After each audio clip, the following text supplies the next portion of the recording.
Good afternoon, everyone. It's an absolute pleasure to welcome you all to today's webinar. We are thrilled to have you here for what promises to be an enriching and insightful session. As we kick off the new year, we are here to learn and gain inspiration from someone who has made an incredible mark in the world of mindfulness, self development, and motivation. Today, we are joined by none other than Mr. Yash Tiwari, a globally celebrated motivational speaker, a best selling author, and mental health awareness advocate.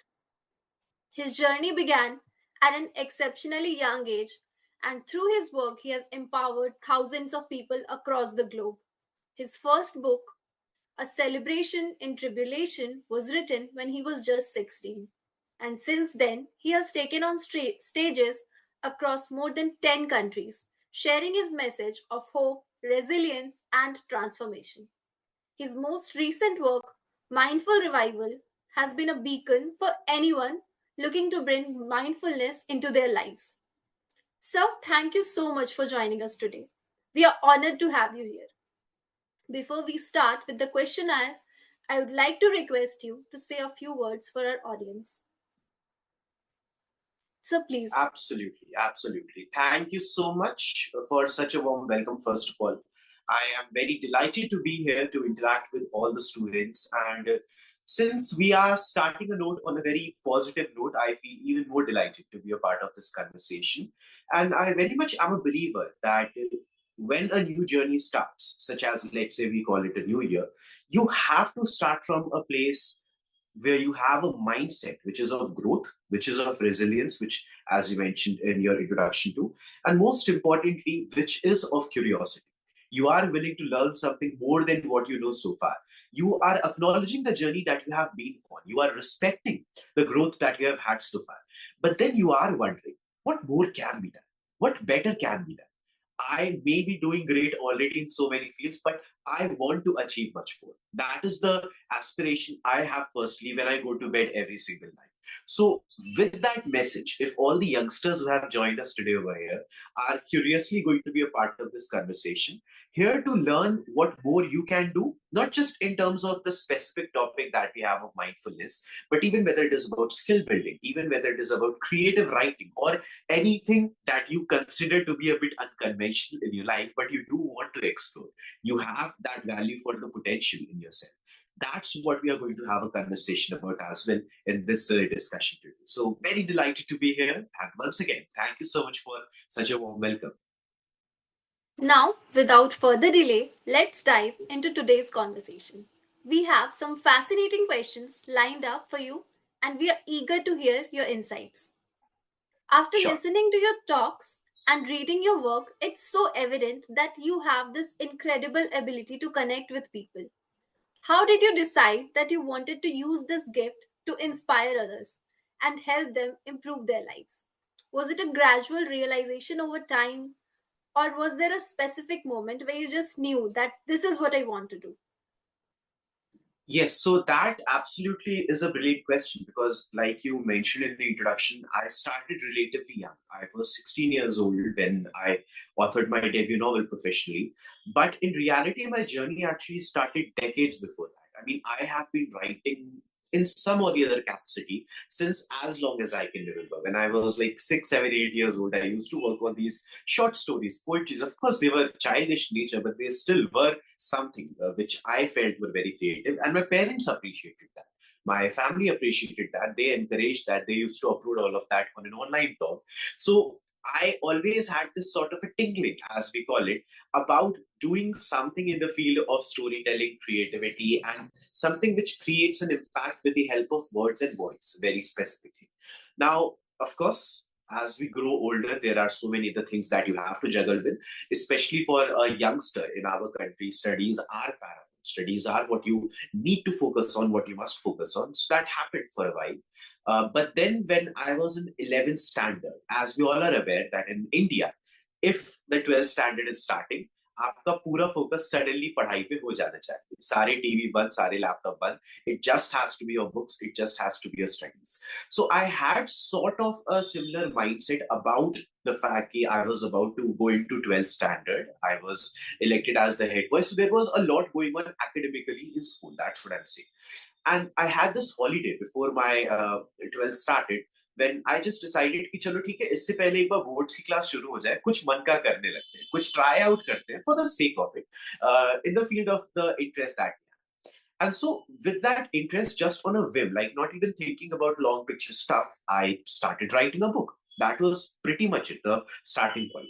Now, little did I know that that debut novel, which I also authored in like 22 days or so, would go on to become this internationally award winning and critically acclaimed narrative. Partly because of the age that it was written, partly because of the time, and also because of the subject matter it dealt with. So, anyway, fast forward a bit, that book became a huge international sensation. I was invited for my first TED talk. And as we all know, TED is like one of the greatest platforms in the entire world for any individual, any innovative individual to share their ideas to an audience of millions upon billions. So that's what happened. I was invited for my talk when I was 17. Now, to answer your question very specifically, this is where the clear answer comes into the play. When I was on that platform, I saw one very fascinating thing, that all my fellow speakers were like in their 60s, 70s, 80s. They are renowned politicians, they are renowned sports persons, they are renowned personalities from various walks of life. And there I was, a 17-year-old guy, barely through with my 12th boards examination. And there wasn't any anxiety or nervousness as such, but the moment the spotlight was focused on me, that's when something happened, because I realized that this is what I really want to do. The fact that I know that now millions upon millions of people are going to be impacted by every single word I would say from this point onwards, that just invigorated me. That filled me with a great sense of excitement, which I mean I felt was incomparable at that moment. So that's when I made the decision that I genuinely do want to utilize the voice and the words I have for creating that greater impact, for creating that positive impact, and for most importantly, impacting the audiences out there with the creativity I so dearly love in myself. So that's how it is. I think all of us can relate to the fact that after matriculation, all of us just dive into the studying part. But how you explained it was really inspiring to us. Glad to. College students in the audience today who are about to step into their professional lives, one of the biggest challenges they face is balancing academics, personal life, and eventually their careers.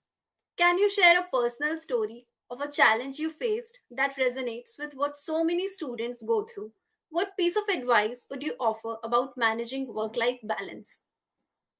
Sure, sure. All right. So, once again, like I was saying, that this becomes increasingly more relevant when we are just starting the new year on this note of discussion that we are having.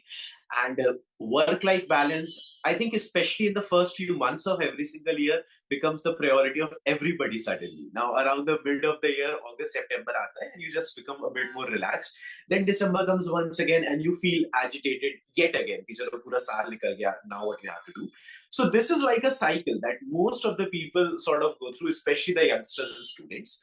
This time, let's try to change on that. This time, let's try to improve on that by answering the question that you have asked: that how do you develop that mindset of whether we call it work-life balance or just a sense of balance across not only work and life, but all the avenues of your life, whatever they might be. So I like to call this theory I have, which I deliver sessions and workshops about too, with the title of mindful intentionality. There are two words you can hear right now: mindfulness and intentionality. Mindfulness is very much about this awareness that you have of the world within you and the world around you. Like you know where you exist in space and time. You are aware of that world, whether that might be your house, whether that might be surrounded by your family, whether that might be about the kind of friends you have, or even the world at large, the environment, the politics, the sociology, whatever that might be, you are aware of it. You're not ignoring the world because you are too anxious or nervous. And in the same way, you're not ignoring the world that is within you either, your own strengths and weaknesses and passions and potentials and interests and desires. So the awareness of these two words is what mindfulness is all about. Then comes the point of intentionality, which is where the work life balance begins to happen. Whatever you are,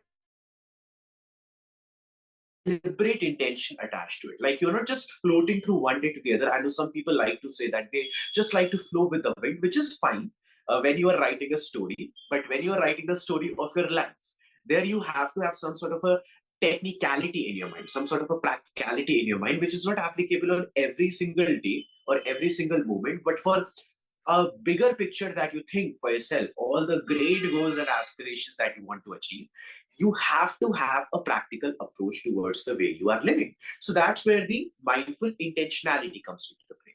Now, in order to demonstrate that, I just want to sort of illustrate a very simple example, rather an activity for all our youngsters over here. It's a very simple activity, it's not something very difficult, but you'll have to start on it and it will take a few days to complete. That's for sure the disclaimer. Now, think of taking out just 5 days. Okay, I'm not asking for more than that. Just 5 days out of next week: Monday, Tuesday, Wednesday, Thursday, Friday. I'm not asking for more than that. Now, in these 5 days, usually what you do is you either don't have any to do lists, you just drift the day to day, you keep on doing whatever comes in front of you, you can keep on completing the pending assignments, it's just procrastinating from one day to the other. Either that's the way you live, or you are somebody who is actually very methodical with the way in which they complete tasks. आप बहुत ही precise list बनाते हैं and checklist बनाते हैं. Although every single day when you go to bed, majority of them still feel incomplete and you feel like it has not been that productive, which is the case with majority. Don't feel you are alone in this. It happens with the best of the people out there. Let me tell you that. So now, as I said, over the next 5 days, you are going to try something different. You are not going to create to-do lists with specific tasks. You are going to create slots. Now, what I mean by that is, let's say that for the next 5 days, every single one of the day is going to have 5 slots in it. I'm just hypothetically giving some examples for this. Maybe the first slot might be about health. The second slot might be about education. The third slot might be about entertainment. We are also valuing that. The fourth slot might be about communication. The fifth slot might be about preparation. Now, what I mean by that is, instead of overwhelming yourself with long to-do lists of 100 tasks or 50 tasks that you cannot possibly complete, thinking कि जनवरी में ही सारे goals complete कर लेते हैं साल भर के, you are going to try out a more mindful approach where these 5 slots exist in your day. Now, whatever you do through those slots, or rather within those slots, has to be about the specific title we have given it to it. Let's say in the fourth slot of communication, you are focusing only and only on spending the 2 hours that you have dedicated to this slot just while talking with others. It might be through messages, it might even be on call, hopefully. Hopefully, it is a verbal communication. That is what I always advocate for. But that's what you are doing. You are not short casting that time and saying कि अरे यार पहले का कुछ काम बचा है चलो वो try out कर लेते हैं. Absolutely not. If the slot of health has passed away, now you're not going to worry about it. Yes, you will have to carry forward the pending task to the next day, but for today that time has gone. You are respecting yourself so much that the promise you have made about the specific categories of your day, just for 5 days, I'm not even asking you to carry this forward for the rest of your life. 5 दिन अगर आप इस इंटेंशनैलिटी के साथ try करते हैं, दो चीजें होती है. एक तो when you are able to complete the slots in proper forms, completing all the requirements that are there, all the works that are there within the slot of your health or your education or your academics, whatever they might be, you feel rewarded that you were able to do something. You were not feeling overwhelmed by a long list of applications. When you're not able to complete a slot properly, you feel that 2 hours of health have passed away. You have done nothing. You don't have an option to redo that today at least. You also feel a sense of caution when the next day starts. कि आज वो mistake नहीं करनी है. आज intentionally, mindfully, you are going to try to do something better to make yourself productive. So I think that sort of a quick exercise over the course of the next 5 days, or any 5 days you feel comfortable doing that, can help you at least start with the track of a better balance across time. It might help you develop a more, we can say, doable routine as well. That's how I would take it. Thank you so much, sir, for providing a roadmap to the audience to get our lives back on track. I'm sure it will definitely help everyone listening. Now we can move forward with our next question. Sure. Also, I would turn on their cameras as well, because it just adds to the enthusiasm of the discussion we are having. And apart from that, you guys can also share your questions and doubts in the Zoom group chat. We'd be happy to take those as we go forward with the class. Sure, so we will have a query session at the end, and Sure. the participants can share their queries at that time. Absolutely. I'd request all the participants to turn on their cameras if possible.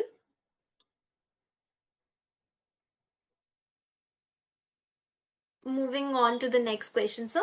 Yeah. In the era of technology, students are surrounded by constant distractions that often make it harder to stay focused and manage stress.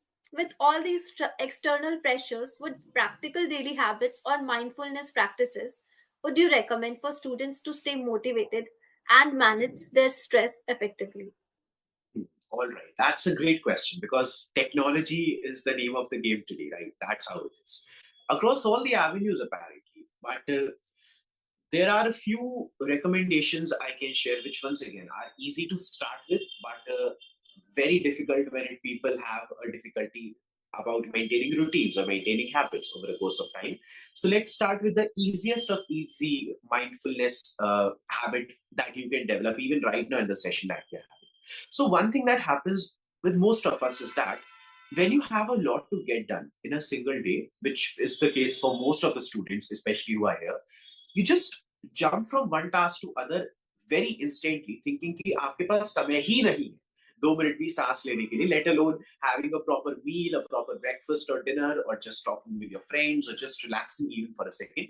You don't have time for it. And let's face the reality, it might actually be the case. अगर कल आपका कोई college का examination है, you should not be spending 1 hour playing your guitar just for the sake of relaxation. You actually do have to focus on your exam. You cannot just in the name of clearing out your mind, go out with your friends for 2 hours, because you have an exam, you have a duty, you have to somehow prepare for it. But the problem is that when you are jumping from one page to the next, or one chapter to the next, or one book to the next, you still are not giving yourself even a moment of peace and calm to just restart the circulation in your own body. Now, what I mean by that is, let's take a look at the word maybe you also used in your question, the stress, right? The anxiety, the stress, the nervousness. What is it exactly? Can you define it? Like, in your creative opinion, what is the stress or anxiety? How would you define? Present, always constantly thinking about what's going to happen next, how am I Yeah, going to tackle the next problem. sure, sure. So it's like overthinking, right? It's very much like overthinking, and maybe that definition can be considered to be more of a philosophical, like a psychological definition. Now, I would like to add a biological definition to in the mix. Your answer is absolutely correct. Just to add to that, biologically, what happens is whenever you are overwhelmed, let's say with a lot of tasks, something happens internally within you. Basically your brain starts becoming crazy. Now, what I mean by that is, it's not an offense. What I really mean by that is, your brain begins to function in a way that's not normal, that's not proper. Suddenly, your body is not able to properly have the flow of blood, because the increase of adrenaline in your system, the increase of the fight or flight response, जिसको हम लोग कहते हैं, that has increased suddenly because a lot of tasks or a lot of horrendous realities are in front of you. So the blood is not flowing properly, and when the blood is not flowing properly, your brain begins to function a little bit less. Now, when the brain begins to function a little bit less, आपकी सांसें रुकने लगती हैं, आपका circulation बिगड़ जाता है, biologically you become a bit hazy. So as a result, psychologically you also become hazy. आपके मन में वही thoughts circle करने लगते हैं. The overthinking that you're talking about, it begins to happen in a cycle, in a loop. Now, in order to overcome that, we have to work out the biology. We have to work out something in which आपका जो system है वो revive हो जाए. जैसे कई बार होता है ना कि if a vehicle like a motorbike or a scooty has been standing in the third for a very long time, you have to restart for a few times, then only it revives. In the same way, what you have to do with yourself is that between every single task, when you already know that you're very stressed about what you need to do next and the lot of work that you have to complete today, you are going to take not more than 30 seconds ka ek break. And in this 30 seconds, you have to do something very specific. what I like to call, which happens in the military as well, the 4-2-4 breath. Now, the 4-2-4 breath is very simple. 4 seconds of inhale, 2 seconds of holding that breath, and 4 seconds of exhale. Repeat it a few times, and then you already have covered the 30 seconds. If you have more time, maybe 1 minute. If you have even more time, maybe 5 minutes. That's on you. But two things are happening. Firstly, your internal circulation is improving, so automatically your brain will improve. Secondly, you are telling yourself that you are taking a moment, a deliberate moment to pause. You're not doing something outlandish. You're just doing something that is your basic necessity, which is to breathe. So that's a sort of a deliberation, a fight that you're having with your overthinking mind that नहीं, मैं अपने आप को relax भी उतना ही करना चाहूंगा जितना कि तुम मुझको stress करना चाहते हो. It just allows you to be more so in control. Secondly, another thing that you should do, which I always recommend when it comes to the kind of world we are living in right now, one of the reasons why so many youngsters especially have this increasing sort of tension or nervousness or anxiety or stress, or even in the days when they're happy, is because of what we call as FOMO, right? The fear of missing out, as if people are doing much more than what you're doing constantly.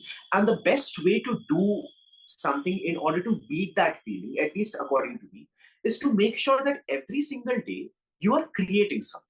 Now, what I mean by that is, no, you are not just writing a page for your assignment that you have to submit tomorrow, and that is what you call your creation. No, something which is not an obligation, something which is not in duty, something which is absolutely of it. It doesn't even need to be good. It can be bad. It can be as bad as possible कि आपकी हिम्मत तक नहीं हो रही है अपने parents को तक दिखाने की. That's totally fine. But you are creating something. Whether it is writing a short poetry every single day, whether it is writing a very short caption about what you saw somewhere someday, whether it is about literally doodling out something on a piece of paper, but a dedicated time frame you have from 8 to 9 p.m. or from 6 a.m. And that time period is just about creating something for the sake of it. Because you are telling your own body that you have some potential to do a thing which is out of the box, which is creative and not just conventional for the sake of it, like what all your other classmates or your fellow mates are doing.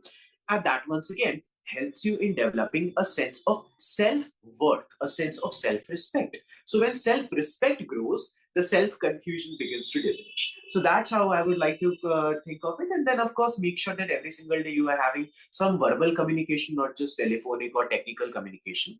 When you see people face to face, when you have at least too few minutes of conversation with them, once again, you feel like a human being. The bottom line is all these activities, whether it is about breathing or creating something with your bare hands or just having a verbal communication, is to remind yourself that even in this technological age, you are a human being. You are not a thinking machine.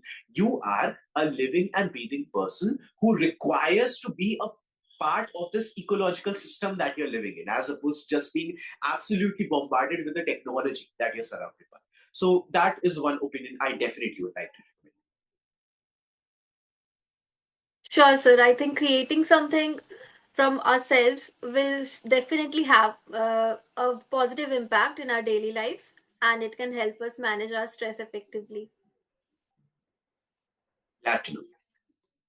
Students, we often find ourselves comparing our growth to that of our peers, especially during stressful times like exam preparation or career uncertainties. Yeah. This can easily lead to a cycle of negativity. How can mindfulness help break students free from this pattern?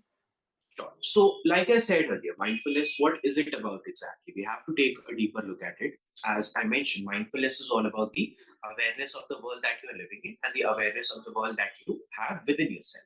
So, what happens if I ask, like any number of students over here, to suddenly talk about the politics of the world of today? I can assure you, the folks over here can speak for hours upon hours. This is the reality. You have so many opinions about what is wrong, what is problematic, which is totally fine. I appreciate that sort of a discourse about the world.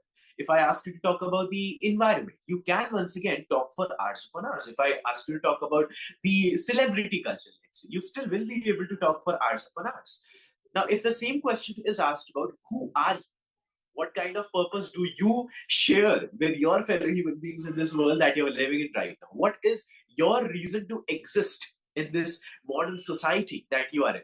Now, when this becomes a bit philosophical, like the question, and it becomes more so focused on your own personal self, that is when it becomes challenging to even think about. That is when it feels a bit overwhelming.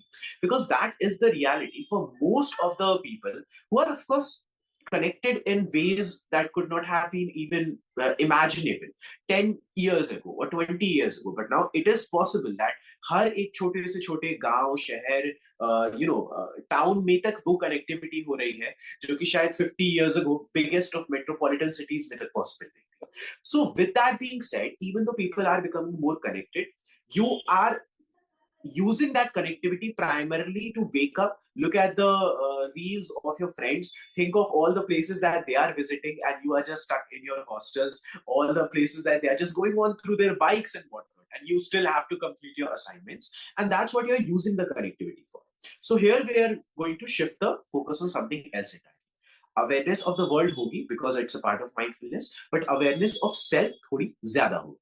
So I always recommend something which many of you might actually be familiar with, what we call as the SWOT analysis, right? The SWOT analysis is usually done of the startups or businesses or business model specifically, like what kind of strengths would this particular business model have? What kind of weaknesses does it already have that we need to arrange resources for? What kind of opportunities can it have in the kind of economy that we have right now? What kind of threats might it face with the competitors that already exist? So if you take the same practical the theory of SWOT analysis and apply it on your own self, that is where you are able to do a sort of self awareness check for this mindfulness itself, wherein every single day यहाँ पे फिर से वही हम लोग थोड़ा एक routine develop करने की बात कर रहे हैं. You are just taking out 5 minutes, not longer than that, just 5 minutes. Create a piece of, I mean, have a piece of paper, create a table in it, strength, weakness, opportunity, threat. आज के दिन आपको अपनी कौन सी दो तीन strengths सबसे clearly feel, even if it was something like you are able to have your meals very quickly as opposed to your siblings or whatever that might be. And the weakness might be that you are not feeling as much happy when you were communicating with your friends or even comfortable about it as opposed to all your other mates. Whatever that might be, honestly, every single day you are noting down these things in the form of a journal of sorts. And these strengths, weaknesses, what kind of opportunities you were able to see because of that, you were able to complete your meals very quickly. So the opportunity came to also go for an ice cream at the night. And then the threat might be that just because you went for the ice cream, your mother scolded you because you were too late coming back home. Whatever the scenarios might be, as childish as they might be or as outlandish as they might be, that the strength you felt was about communicating with your friends in a formal setting. So the opportunity that came up in front of you was participating in this international MUN competition suddenly. And now you are the star of your college. So the scenarios, you are not just drifting to them. Like I said in the beginning of the session today, you are acknowledging them, you are writing them down, you are doing this SWOT analysis of yourself every single day on a piece of paper, which is reminding yourself that you exist, you have a brain, it has something which is unconventionally unique, and you value that. You are aware of that. So this is where the role of mindfulness comes into play, when you are able to do that sort of a SWOT analysis. And then another request I always have for everyone, especially the youngsters I interact with, is that whenever you venture into this journey of mindfulness, as we like to call it, and you start doing things which are developing a routine in your life, you are completing milestones, make sure कि किसी ना किसी रूप में आप खुद को reward जरूर कर रहे हैं. Because if you are just completing milestones or completing checklists, but you're never trying to celebrate that for yourself, or you're never trying to reward yourself even by a single dairy milk, you're just telling yourself कि आप सब कुछ कर लो, फिर भी आप उसी tensed और डिस्ट्रेस्ड माइंडसेट के साथ बैठे हुए.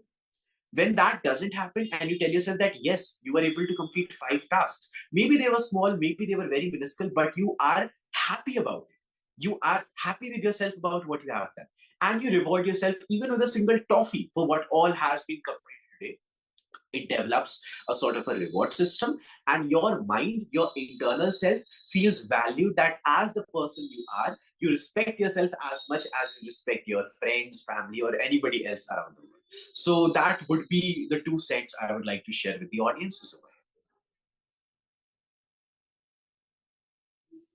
I think keeping track of our strengths and weaknesses on a daily basis will definitely help us in developing a sense of self worth.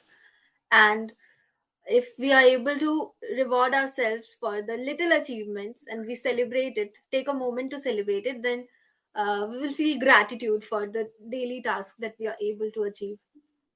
Exactly. Many college students work incredibly hard, yet sometimes they feel like they're not getting where they want to be, whether in academics or creative pursuits. What piece of advice would you offer to students who are struggling to move forward despite their efforts? Sure, absolutely. So once again, January plays a very huge role in this, and the reason why I keep on calling it out specifically as January being the starting point of it all, because that's how it is. January is the month where, for majority of people, it is all about New Year resolutions, which I'm very happy about. That's what our book is about as well, right? And it is about new journeys. It is about doing something to make yourself productive, and all of that is great. The bigger question is, how do you sustain that in the long run? How do you uh, conform to that mindset of being productive, not just in 1 month, but over the course of the rest of your life? So, with that being said, the best way I think, especially for youngsters, to become not just productive but also aware of how to complete your goals and actually go somewhere in your life, have a direction of growth properly, would be to become a bit more mindful about the ways in which you are setting your goals as well. Now, what I mean by that is, to simplify that sort of complex statement, every single day जिन to do list की हम लोग बात कर रहे थे, आप अपने सामने 20-30 टास्क रख तो रहते, बट उसमें कोई कैटेगराइजेशन नहीं, there is no filtration in it. In a single list, you are also mentioning about the cricket practice that you have, the guitar that you want to work on, the book that you want to write, but you are also writing about the examination that you have to prepare for, which is 2 weeks later, and also the test that you have to prepare for, which is tomorrow. Now, it's fine when you're putting 20, 30, 40 things to be done in front of you on every single day. The problem comes when there is no bifurcation, when there is no categorization. So your brain is also a bit confused ki what all is supposed to be done today, what all is supposed to be done in the longer run, and what else is even required for the present moment that you're living in right now. So the first step that you have to take is start categorizing your goals across two different ways. The first way is about the long-term goals and the short-term goals. The second way is about the quantitative goals and the qualitative goals. Now, how do these work out? Let's take a look at that. सबसे पहले आते हैं आपके quantitative और qualitative goals. Quantitative goals are the ones which are very tangible in their results. Like, you can statistically measure the outcome of these goals, and you have a separate list prepared of all the statistically measurable goals that are there in front of you. If it is about completing 5 pages of an academic research paper, it's a very technically achievable goal, because you know कि 5 pages complete तभी होंगे जब 5 pages आपके सामने completed technically लिखे होंगे. There is nothing abstract about it. The context of it might be abstract, but nothing in the sense of the result itself. Maybe it is about let's say, a certain book that you have to complete reading. Once again, it feels very abstract. It is a fiction novel, but it is also very technical, because there are 400 pages in that book. You have to complete the 400 pages of it. That's the goal, right? That is the clear goal you are setting in front of you. The qualitative goals become very distinct. Maybe you are talking about improving your health. Yes, some people might say that measurements are a great way to even track your health, like how many steps you have taken or what kind of weight you have put on or have lost. But I would kind of differ on the point that health should be something which is a bit abstract. You are considering it as a journey as opposed to just a destination. Or maybe, once again, coming to the same example of reading a book, your quantitative goal was to complete the 400 pages, but your qualitative goal is, what are the 5 messages I have gained, or gaining some messages out of the book I have read. If your goal simply is to complete 400 pages and you do that, be happy, but then don't worry about whether you got to learn something from it or not. But if your goal genuinely is to learn something from it, it doesn't matter if you completed 4 pages today or 400 pages. You still had some messages to quote down, and one goal is completed. So that's the point over here कि जब तक आप अपने qualitative और quantitative goals को, measurable and abstract goals को थोड़ा सा define करके divide करना शुरू नहीं करते, you will just feel that you are either doing a lot but nothing measurable is coming out of it, or you are doing a lot of measurable stuff but nothing intellectual or personal or potential related or abstract is coming out of it. Decide what goals actually are your priority right now, which is what brings us to the second category, which is about the long term and the short term goals. If you have an examination tomorrow, and you are focusing entirely on your abstract goals of one day becoming the greatest pianist or one day becoming the greatest artist.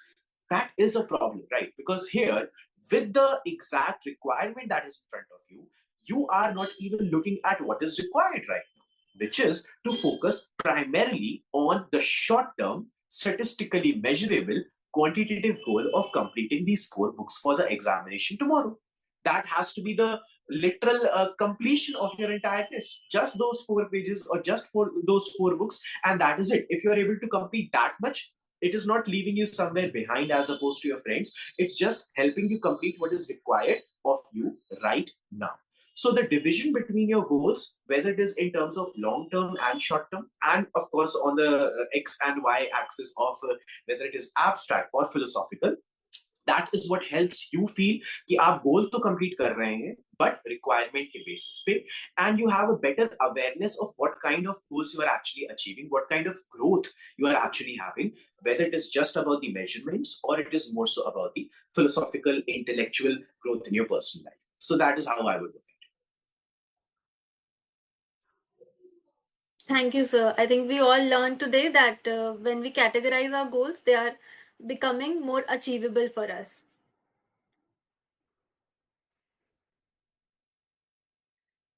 Students are constantly navigating new challenges, be it managing their emotions, understanding themselves better, or building strong relationships with their peers and professors.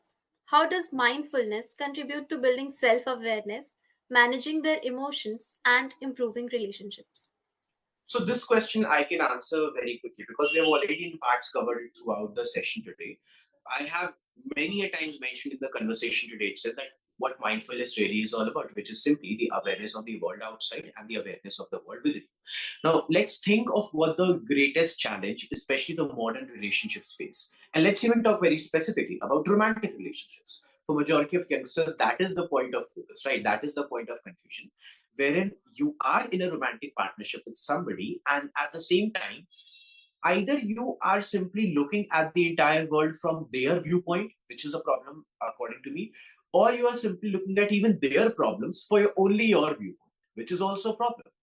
You either are simply focusing on the world that is around you or the external perception, how people are judging you, how they are judging you, how you are being looked at, whether you are appearing to be good enough or not, which is where your self-worth diminishes, or you don't even care about what others think at all, not even what they think, the closest person in your life. And it is all about the movies that you want to watch, the television shows that you want to binge, the dishes or the pizzas that you want to eat at Domino's. And it is just about your preferences, which is where the ego rises up.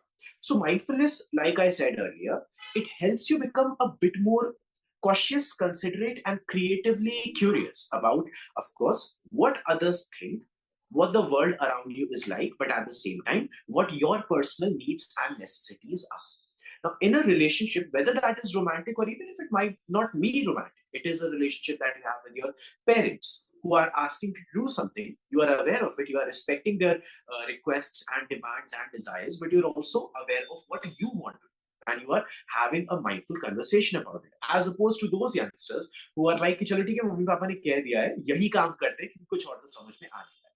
It has to be this clarity of what you have within you, which you are aware of, what kind of jobs you want to, let's say, seek, what kind of businesses you want to start, what kind of stories you want to tell, and at the same time, what kind of stories are required by the world, what kind of startups are necessary for the kind of problems in the world. And when you have a sort of balance between these two words, such as on a smaller scale, which happens in the relationships, where you are able to respect the wishes and desires, needs and necessities of the person in front of you, of the person that you're with, at the same time, also effectively communicate about what your own personal wishes and desires are, needs and necessities are, that's when I personally feel the foundation of a strong relationship begins to take root. And that is, of course, what mindfulness helps with. I think mindfulness will definitely help us find the correct balance to improve both our relationship with the outer world and with ourselves. Absolutely. As the author of Mindful Revival, your book has inspired so many readers. Writing a book is a huge undertaking, and we imagine there must have been many challenges along the way. What were some of the hurdles you faced while writing Mindful Revival? And how did you overcome them to bring your vision to life? Sure, that's a great question. So, I started writing this book early last year. It was January, February of 2023, it must have been. And I was actually working on a lot many other narratives. Most of them were fiction, most of them were stories. What I was noticing constantly was, ये आप में से कई लोगों को पता होगा, when you are working on something which is very personal, right? Like let's say you're preparing for an examination. Yes, group studies hoti hai, there are all sorts of ways, but most of the time you're just sitting with yourself. You're just preparing all the exams, all the papers, all the stuff by yourself on a desk or in your bed, not talking too much with others, just focusing on the pages in front of you. So that is what was happening with me when I was working on those fiction stories, very much contained within the four walls of my room. And one thing which was happening was I was requiring to find this sort of an inspiration in everything that was around me, whether it might be the window, whether it might be the cup of tea, whether it might be the television in front of me. I needed to find some inspiration from that because that's all I had in front of me when I was required to focus primarily on my desk. So that's where the idea of mindful revival even came into the place, wherein I decided that let's try to write something which focuses on the message that you as a person are capable enough to find the inspiration that you require, to find the motivation that you require, even in the smallest of things that are already around you. You don't have to search or run for miles upon miles to find some motivation or to feel invigorated. Even right now, when you're sitting on your desk and you have a lot to get completed on your laptop, there is so much even surrounding your desk that you can feel motivated by. So much you can learn from even a single teapot that is in front of you, or the breeze across the trees that you can hear from the windows, that there is to feel motivated by or energized by. And then, of course, another problem which many of the youngsters face is that, like we have been talking about in the session today, you set goals, you set big term goals, but then in order to turn that into a productive routine over the course of the rest of your life, as opposed to just 1 month, that also becomes a problem. And for many, it is even difficult to even start. Right? When you feel depressed, when you feel nervous, आपकी हिम्मत तक नहीं होती अपने पलंग से उठ के कुछ करने की, let alone doing the greatest of things that you desire.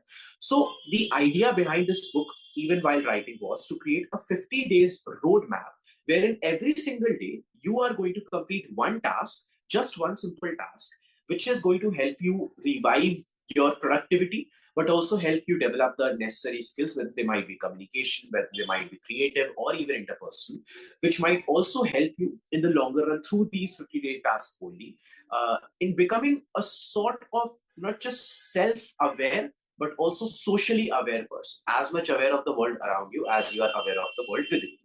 And how that 50-day journey also helps you develop a sense of confidence, a sense of desire, a sense of curiosity towards the world that you live in. Not feel too pessimistic about it, but feel more hopeful about everything you stand for, and everything that is there for you is what the mindful revival turned out as a journey to be. So, to answer your question, the challenge was to find a proper structure, and the answer came simply by designing a story which was less about just conveying fantastical or philosophical ideas and turning it into this 50-day technical journey जहाँ पे आपको सिर्फ एक chapter read करना होता है, which for me also was like similarly writing just one chapter every single day based on a single activity, and that is what the book turned out to be. I'm sure the readers will find the way to look for inspiration from every little thing after reading your book. That Public speaker from a very young age. How did you manage to overcome any doubts or challenges to begin public speaking and writing a book so early in your journey? What advice would you give to young students who want to take bold steps like that but may be unsure or hesitant? Yes, so definitely continue with your studies. That's the first recommendation I surely would share, because when I started writing or speaking, as you mentioned earlier in the introduction, I was 16, right? So I was just finishing off with my 11th standard. But I did not stop with my studies just then and there. I continued with my schooling. I was a science student actually. I had biology as the focus and I did fairly well, 90% to I gaye. After that, of course, I jumped on a different subject altogether. I pursued mass communication with the bachelor's in arts. So I completed my BA. Then I also pursued my master's with an MBA. And right now, I'm also studying at the moment with a degree for psychology because that's a subject I feel curious about, not necessarily to make a career out of it, but primarily because psychology as a subject interests me. So the studies are continuing even when I am pursuing something creatively, and that is what as a youngster makes you feel a bit, I would say, more confident about doing things unconventionally because you know that there is something which is academically strengthening you. And when you feel academically stronger, whether that is about being a part of a renowned institute like all of you over here are at B.I.T, or it is simply about being aware of what your necessities and your obligations are, while at the same time not forgetting all your desires that are there, and just even in bits and pieces, not for 50 or 60 hours every week, but just for 1 hour you are doing what you wish to do out of all the other 10 hours that you have to spend in studies as well. That just helps you feel a bit more comfortable in striking that balance between the best of the two worlds. So that is how I look at it. Finding the subjects that you're actually curious to study about is definitely a way to excel in it. Absolutely. So many people today find themselves caught in the race to pursue mainstream careers, often losing their individuality along the way. But you have taken a completely different path. How did you stay true to yourself and decide to follow this unique path, even when it wasn't the conventional route? Well, see, because majority of it also comes from the kind of world I look at right now, where in a very technical sense, we every single day are just seeing an increasing trend in the mental health issues, or statistics of the rise in depression or anxiety, or as saddening as it might sound, but we have to call it out, the suicide rates amongst the youngsters, especially the youngsters. We are seeing an increasing trend of it. So even in a technologically modernized world, the youngsters are very vulnerable.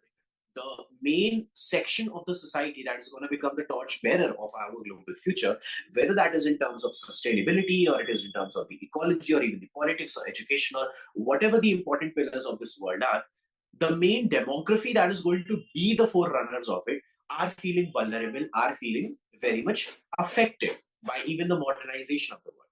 So I always have felt uh, a sense of a duty, if I may call it that, whether that was, for example, when I was writing Pandemic 2020, I was looking at the world which had these, medical workers and frontline workers literally sacrificing their lives to save others. So as an author, I felt a duty that I must write something about it. Now, in a similar sense, as a speaker, as an orator, as a skill development coach, when I look at the youngsters, I feel that I have a duty to continue on this path and try to amplify the message of, whether we call it mindfulness, whether we call it mental clarity, or just a sense of hope and motivation, as much as possible, as much as capable through my voice. So I think that sort of the scenarios this world is able to see right now also compels me.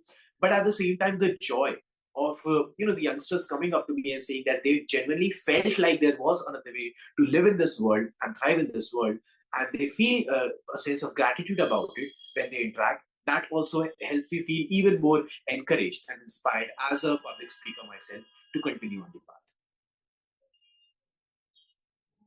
It's really inspiring how you feel a sense of duty towards empowering the individuals around you. Thank you. In one of your talks, you mentioned about being an introvert yourself. So many people believe that introversion holds them back in their personal and professional growth. But you've shown how it can actually be a strength. What advice would you give to fellow introverts? Well, first of all, stop blaming all the problems in your life on your introvertism, if that is a word I would like to say. Stop blaming all the issues that you're facing in every single one of your relationships, or your career, or your academics. by saying that you are an introvert, what you could have done possibly more. It's not the case at all. Being an introvert does not mean that you lack confidence. Being an introvert grammatically simply refers to the fact that you enjoy more so of your company or being by yourself as opposed to being absolutely engrossed in the world that is around you. That's literally it. The extroverts are more comfortable with the world that they live in by interaction, engagement with the people around them. The introverts are more comfortable when they are more so engaging just with themselves, or just talking with themselves, or just being by their own self in solitude. So that does not make you somebody who cannot be, let's say, in a leadership position. That does not make you somebody who cannot write good. That does not make you somebody who cannot study good just because you enjoy your company more. Because it's not in this world, it's not simply about what you enjoy, right? You have to do things for the necessity of it as well. You have to do things for the sake of the obligations that are in front of you. So, to summarize that point, stop blaming all your issues on introvertism. If you ask me, it only comes as a strength, which is where my second point comes into play. As an author, it requires a lot of introspection to write with a voice that I feel unique, right? All the authors have their unique voice, which is what makes them stand out. And so, as a storyteller, as a writer, as a public speaker, as an author, I need to have a sense of uniqueness in which I write. A uniqueness in the voice and the words and the structure with which I write my stories and just tell my ideas through my speeches. Introvertism helps me engaging more with that inner side of me wherein I am more aware of what my opinions are, as opposed to, let's say, those extroverts who are so much into the group discussions that are happening कि वो कई बार यही भूल जाते हैं कि उनके personal opinions एक movie पे क्या है, as opposed to the four opinions that are being stated by their friends. It does happen that way. You go watch a movie with five of your friends and you come back home and you guys are having a conversation, but you're not able to exactly remember how your viewing experience was. All you can remember are the four either points of criticism or four appreciative remarks that your friends made. Apart from that, you're not able to recall how you personally felt while watching that movie. As opposed to that, maybe an introvert who literally goes to the cinema all by themselves and watches the movie, they are going to be more in tune with their own personal voice, right? It's quite naturally going to happen. So when we take that example on greater instances of life, whether that is about doing projects by yourself or it is about having those meaningful introspective conversation with yourself, it just allows you to develop a more unique voice. It allows you to develop a more unique mindset as opposed to just being a part of the herd out there. And that's how I look at it. That introvertism is not a sign of weakness. So don't consider it that way. It can be a little strength the moment you decide that introspective world matters much more than the external world you are surrounded by. Once we embrace the inner rich world that introversion brings with itself, I think we can turn it into a strength. Absolutely. If you could go back in time and give one advice to your younger self, what would it be? Be a bit kinder to yourself. That definitely is an advice, of course, to my own self, but also to everybody else over here. I mean, yes, achieving goals matters a lot. Doing as much as you can matters a lot. But being as kind and as happy and as respectful, let's call it that way, respectful to your own self should be a priority.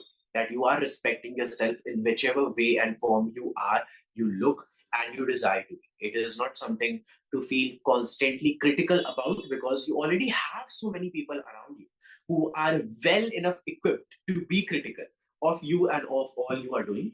So why not be that one friend, even to your own self in the moments when you feel alone, just as you might be very encouraging to a friend of yours who might be crying and you would become the shoulder for them to cry on. Why not do the same for your own self too? So, like I said, this is definitely a message for my very, very younger self for sure. Now I am much more mindful about it all. But for all the youngsters who have joined us over here too, don't just feel excessively critical or the need to be critical about yourself constantly. Feel definitely a need to be a bit kinder, considerate, curious, but also creatively loving and respectful of who you are as a person and who you desire to I think being your own person first is the mantra that we can move forward with in be. Absolutely. 2025. Certainly. Before we wrap up this amazing session, I'm sure many of us are eager to dive deeper into the wisdom and practices that you've shared today. Could you let us know where we can get a copy of your latest book? And if there are any platforms where we can continue to follow your work or connect with you? Oh, yes, absolutely. Also, I hope I'm clearly audible and visible right now. Yes, sir. Great, great. All right. So, first of all, in order to connect with me, you can, of course, reach out to me on www.yashtiwari.org and on at Yash Tiwari Speaks on all the platforms. You can connect with me. And this is actually a point of encouragement to all the students over here who have questions coming to their mind after the session. Make sure to reach out. And if you would like to check out my latest book, which is titled The Mindful Revival, which I hope the cover is visible on the screen right now. Can you confirm if it is visible? Can you see it right now? Yes, sir, it's Great, visible. great.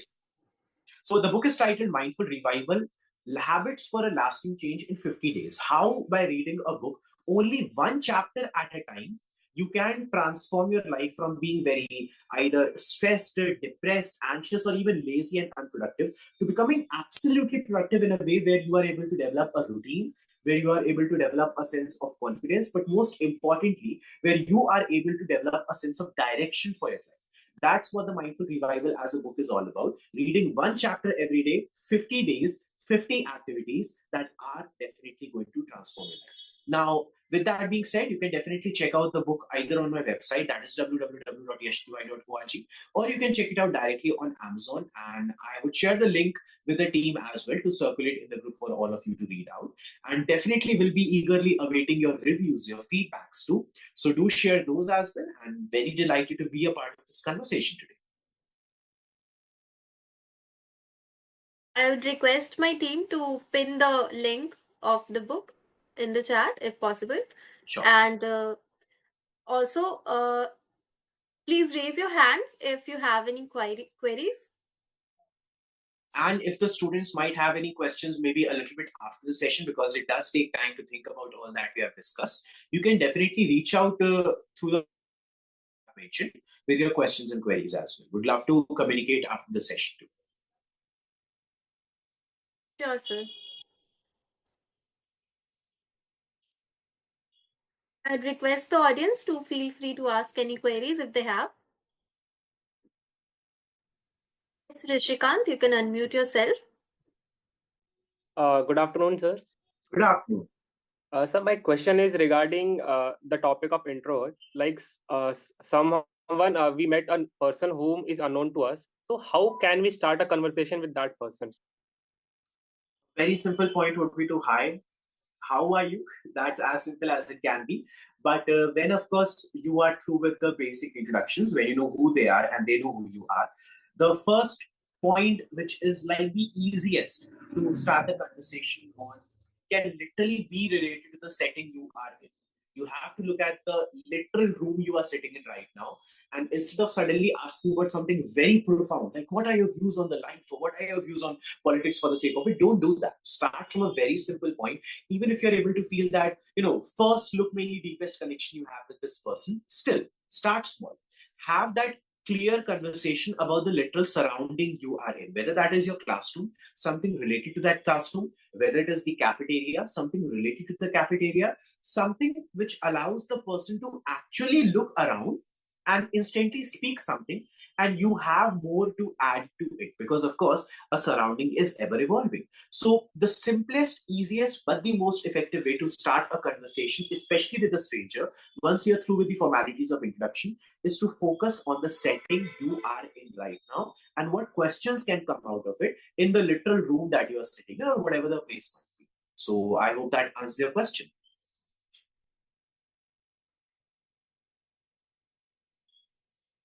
Yes, Gaurav, you can unmute yourself. Good afternoon, sir. Good Am I afternoon. audible? Yes, very much audible.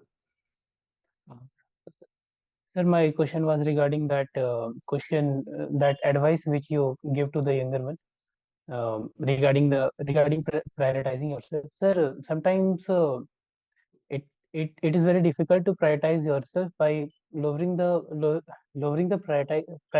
priority of others. Means Yeah. sometimes it sounds very selfish. Uh, so, sir, can you suggest some ways to make oneself understand that these practices of prioritizing oneself is not selfish, or maybe what is that boundary which makes difference between selfishness and Yeah. self love? So that just a second. Yes, I hope I'm audible right now. The boundary between that selfishness and self-love is communication, as simple as that. For example, if you are in a relationship with somebody, you can feel extremely selfish even if for once you are recommending the movie that you want to watch with them, and you might feel the greatest of self-love just by being excessively focused on what you want to do and never looking at what they want to do at all. What is the simplest way to break even? It is to have a little conversation. Having these conversations every now and then where you are asking, okay, so what all have you been willing to do for a long time? If we are to enjoy this weekend, what would be the 4 or 5 activities that you want to do? These are the 4 or 5 activities I recommend. Let's have a conversation about it. If you are, I'll simplify this even further. If you go to a cafe, not even with a partner, but with just 5 friends of yours, you go to a cafe, you go to Domino's, instead of saying कि मुझे तो चलो यही order करना है, the first point to ask is, okay, so what are the things that you guys are willing to order? This is what I would like to pitch in for my own order. A conversation is starting, right? So you're already setting a boundary about what your preferences are, but you're open to hear to them as well. In this conversation, maybe they will say something that would actually interest you and you will change your mind, but it wouldn't be because of the opinion they are stating, क्योंकि आपने अपनी तरफ से अपनी preference already set कर दी है. So when you are having a little conversation, stating your preferences while welcoming their responses, a sort of balance begins to strike already. Secondly, on a more personal note, when it is not even about the conversation that you have with others, but more so about your own inner mind, जहाँ पे constantly या तो आप खुद को judge करते रहते हैं, या फिर आप खुद को सिर्फ excessively egotistically देखते रहते हैं, like in a very narcissistic manner, the balance can be struck simply by telling yourself that if there is a person around you whom you love, whom you care for, whom you know that you do value a lot, maybe it is one of your duties, not just something that you should do or you would like to do for the sake of it, but it is your duty to make sure that their preferences are also being heard. If it is just, let's say, about living with your parents, you are not saying that you are only and only going to talk about what you wish to do, what you desire to do. You are having mindful conversations with them about what they want to do, and you are respectful of it. So as much as you tell about it to the person in front of you, just introvertism की हम लोग पहले बात कर रहे थे, you are having those, we can say, introspective conversations with your own inner self as well, letting yourself know that yourself matters.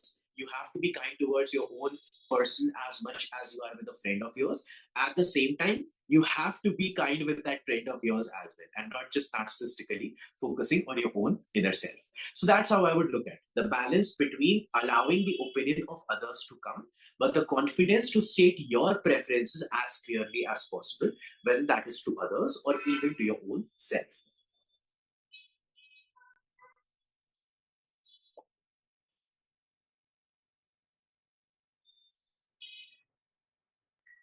If there are any more queries, you can kindly raise your hands.